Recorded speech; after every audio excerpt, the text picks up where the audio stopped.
এখন দেখা যাচ্ছে যে নির্বাচনের পরে তারা নিরঙ্কুশ ক্ষমতা নিয়ে 2/3 আসন পাওয়ার ফলে তারা কোনো কিছুকে আর তোয়াক্কা করছে না। সামগ্রিকভাবে আমরা দেশের এই পরিস্থিতি নিয়ে আমরা খুবই উদ্বিগ্ন এবং আমরা মনে করি যে যারা অন্তর্বর্তী সরকারের দায়িত্বে ছিলেন ডক্টর মোহাম্মদ ইউনূস সহ এই যে আমাদের আইন উপদেষ্টা আসিফ নজরুল সহ যার যে সকল উপদেষ্টা ছিলেন গুরুত্বপূর্ণ ভূমিকা পালন করেছেন তাদেরকে দায়িত্ব নিতে হবে। তারা তো এই অধ্যাদেশগুলো করেছিল, তো তারা কেন করেছিল, এখন যে বাতিল করা হচ্ছে এগুলো নিয়ে তাদেরকে কথা বলতে হবে, ডক্টর মোহাম্মদ ইউনূসকে মুখ খুলতে হবে। তারা অধ্যাদেশ করে চলে গিয়েছে, একটা ইলেকশন ইঞ্জিনিয়ারিং করে বিএনপির হাতে ক্ষমতা দিয়ে চলে গিয়েছে। এখন এই আইনগুলো অধ্যাদেশগুলো বাতিল হয়ে যাবে, সংস্কার হবে না, আর তারা কোনো কথা বলবে না, তারা যার যার ক্যারিয়ারে ফিরে যাবে। এটা কিন্তু হবে না। জনগণের কাঠগড়া তাদেরকেও দাঁড় হতে হবে, কারণ মানুষের রক্তের উপর দিয়ে আমরা তাদেরকে ক্ষমতা দিয়েছিলাম।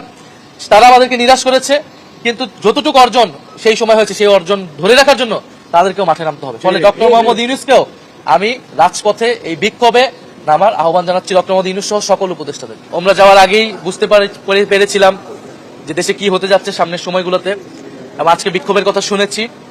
সেই বিক্ষোভে আমাদের জাতীয় নাগরিক পার্টি এনসিপির অংশগ্রহণ, পূর্ণ সমর্থন এবং সংহতি রয়েছে। আমরা এটা আসলে এখন বাংলাদেশে যা কিছু হচ্ছে সংস্কারকে কেন্দ্র করে, এটা কোনো আসলে খুবই যে অপ্রত্যাশিত এরকম না। এই ধারণা এবং এই রাজনীতি ঐক্যমত কমিশন থেকে বা 5ই আগস্টের পর থেকেই শুরু হয়েছে।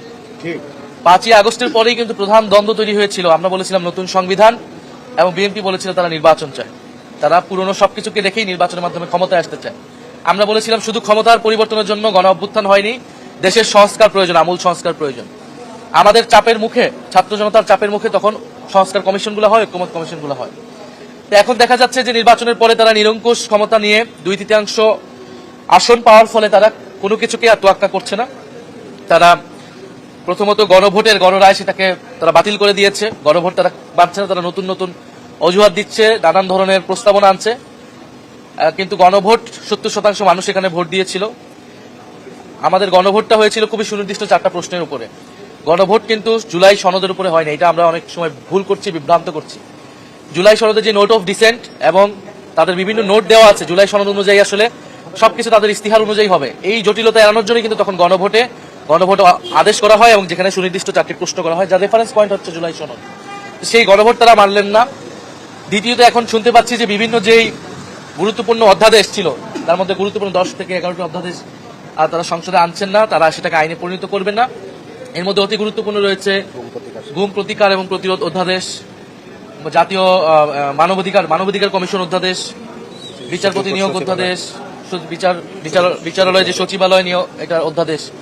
ফলে এই যে অধ্যাদেশগুলো যেটা জনগুরুত্বপূর্ণ অধ্যাদেশ ছিল সেগুলোকে তারা বাতিল করে আসলে তারা যে স্বৈরতান্ত্রিক ব্যবস্থা ছিল, যেখানে নির্বাহী বিভাগের ক্ষমতায় নিরঙ্কুশ, সেই ব্যবস্থাটাই তারা রাখতে চায়, সেই ক্ষমতাটা তারা ভোগ করতে চাচ্ছে।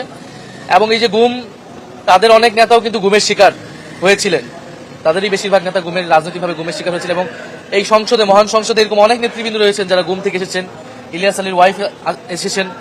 ফলে এই গুমের অধ্যাদেশটাকেও তারা বাতিল করে দিতে চাচ্ছে। এবং এইটা কিন্তু শুধু বিএনপির উপর না, আমাদের যে নিরাপত্তা বাহিনী, যাদের বিরুদ্ধে এলিগেশন ছিল, বাংলাদেশ সেনাবাহিনী সহ ডিজিএফআই সহ, তাদের উপর যে এলিগেশনটা ছিল মানুষকে গুম করার, মানবাধিকার হরণ করার, এই অধ্যাদেশগুলো বাতিল যদি আইনে পরিণত না হয় তাহলে কিন্তু তাদের যে কলঙ্ক, সেই কলঙ্ক দূর হবে না। এবং অনেক ক্ষেত্রে ধারণা করা হবে যে বিএনপি তাদের কথায় এই কাজগুলো করছে কিনা। একইভাবে বিচারপতি নিয়োগেও তারা বিচার বিভাগের যে স্বাধীনতা, সেই স্বাধীনতাকে তারা ক্ষুণ্ণ করছে। তো সামগ্রিকভাবে বিএনপি একটি সংস্কার বিরোধী দল, এবং গত 16 বছর আসলে তাদের প্রতি সম্মান রেখেই বলবো যে তারা নির্যাতিত হয়েছে, নিপীড়িত হয়েছে, আন্দোলন সংগ্রাম করেছে, কিন্তু মানুষ কিন্তু তাদের আন্দোলনে সাড়া দেয়নি। এবং তারা দলীয় আন্দোলন করেছে, কিন্তু জনগণের আন্দোলন কিন্তু তারা গড়ে তুলতে পারেনি। মানুষ কেন সাড়া দেয়নি? কারণ মানুষ তাদের নেতৃত্বে কখনো আস্থা ছিল না। মানুষ তাদের নেতৃত্বে আস্থা ছিল না এই কারণেই, কারণ মানুষ জানতো যে তারাও যদি ক্ষমতায় আসে দেশের আসলে মৌলিক কোনো পরিবর্তন হবে না। এখন ক্ষমতায় আসার পরে তাদের মুখোশ উন্মোচিত হচ্ছে এবং মানুষের কাছে এটা সুস্পষ্ট হচ্ছে। এবং এই কারণে 16 বছর ফ্যাসিবাদ দীর্ঘায়িত হয়েছিল, তাদের নেতৃত্বের উপর মানুষের আস্থা ছিল না, তারা সেই একই গণবিরোধী কাজ আবারও করছে। ফলে আমরা সংসদে সমাধান চেয়েছিলাম, সংসদে যেহেতু উপযুক্ত সমাধান আমরা পাচ্ছি না, ফলে রাজপথে আমাদেরকে অবস্থান নিতে হচ্ছে। আমরা এখনো আশা করব যাতে সংসদে এর উপযুক্ত পরিবেশ প্রতিকার তৈরি করা হয়, সংবিধান সংস্কার পরিষদ তৈরি করা হয় এবং অধ্যাদেশগুলোকে আইনে পরিণত করা হয়। আমরা চাই না দেশের সামনের বিএনপি বা সরকার যেটা বুঝতেছে না যে সামনে যে অর্থনৈতিক মন্দা আসতেছে, সেই জায়গায় সরকারের উপর যদি ন্যূনতম আস্থা জনগণের না থাকে, বিরোধী দলগুলো না থাকে, এই সরকার এই বিএনপি সরকার পরিচালনা করতে পারবে না। কারণ সামনে ব্যাপক অর্থনৈতিক টালমাটাল পরিস্থিতি বাংলাদেশের জন্য আসতেছে, আন্তর্জাতিকভাবে যুদ্ধ পরিস্থিতি চলতেছে। সেই জায়গায় রাজনৈতিক দলগুলোর ঐক্য প্রয়োজন ছিল, জনগণ তাহলে একটা আস্থার জায়গা পেত। ফলে সরকারের প্রতি আহ্বান থাকবে, সরকার 2/3 তারা আসন সংসদে পেলেও রাজপথ বা জনগণের ভিতরে কিন্তু বিএনপি নেই। আর বিএনপি ভোটের হিসেবেও কিন্তু বিএনপি 70% ভোটকে অগ্রাহ্য করে এই সিদ্ধান্তগুলো নিচ্ছে। সামগ্রিকভাবে আমরা দেশের এই পরিস্থিতি নিয়ে আমরা খুবই উদ্বিগ্ন এবং আমরা মনে করি যে যারা অন্তর্বর্তী সরকারের দায়িত্বে ছিলেন, ডক্টর মোহাম্মদ ইউনূস সহ, এই যে আমাদের আইন উপদেষ্টা আসিফ নজরুল সহ যার যে সকল উপদেষ্টা ছিলেন, গুরুত্বপূর্ণ ভূমিকা পালন করেছেন, তাদেরকে দায়িত্ব নিতে হবে। তারা তো এই অধ্যাদেশগুলো করেছিল, তো তারা কেন করেছিল, এখন যে বাতিল করা হচ্ছে, এগুলো নিয়ে তাদেরকে কথা বলতে হবে, ডক্টর মোহাম্মদ ইউনূসকে মুখ খুলতে হবে। তারা অধ্যাদেশ করে চলে গিয়েছে, একটা ইলেকশন ইঞ্জিনিয়ারিং করে বিএনপির হাতে ক্ষমতা দিয়ে চলে গিয়েছে। এখন এই আইনগুলো, অধ্যাদেশগুলো বাতিল হয়ে যাবে, সংস্কার হবে না, আর তারা কোনো কথা বলবে না, তারা যার যার ক্যারিয়ারে ফিরে যাবে।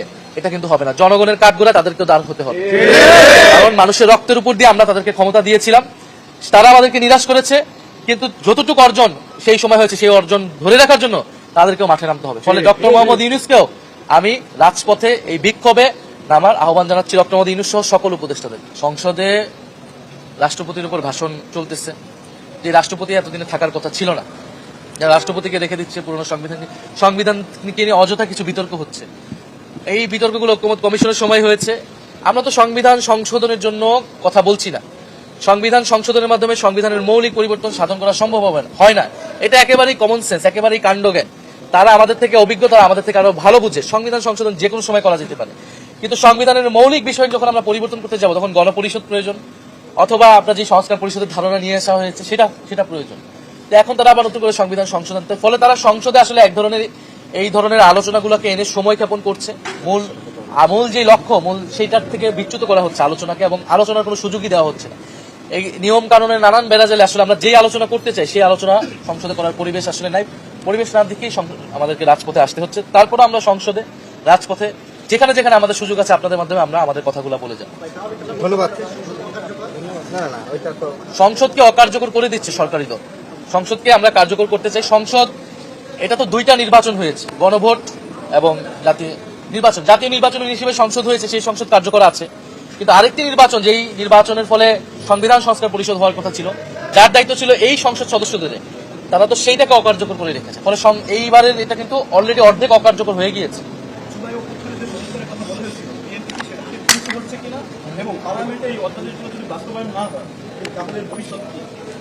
এর ভবিষ্যৎ হচ্ছে বিএনপি আবারও স্বৈরতান্ত্রিক ফ্যাসিবাদী কায়দায় রাষ্ট্র পরিচালনার চেষ্টা করবে, এবং বাংলাদেশের জনগণ এটা মেনে নেবে না। ফলে বাংলাদেশের জনগণ 16 বছর ধরে এই নির্যাতন নিপীড়ন সহ্য করেছে। বিএনপির বহু নেতাকর্মীরাই গুম হয়েছে, তাদের মানবাধিকার হরণ হয়েছে। এখন তারা যদি একই কায়দায় আবার এটা চেষ্টা করে, মানুষের রাজপথে গণ আন্দোলনের মুখে তাদেরকে পড়তে হবে, এবং তাদের পরিণতি কি হবে এটা আল্লাহ তাআলাই ভালো জানে।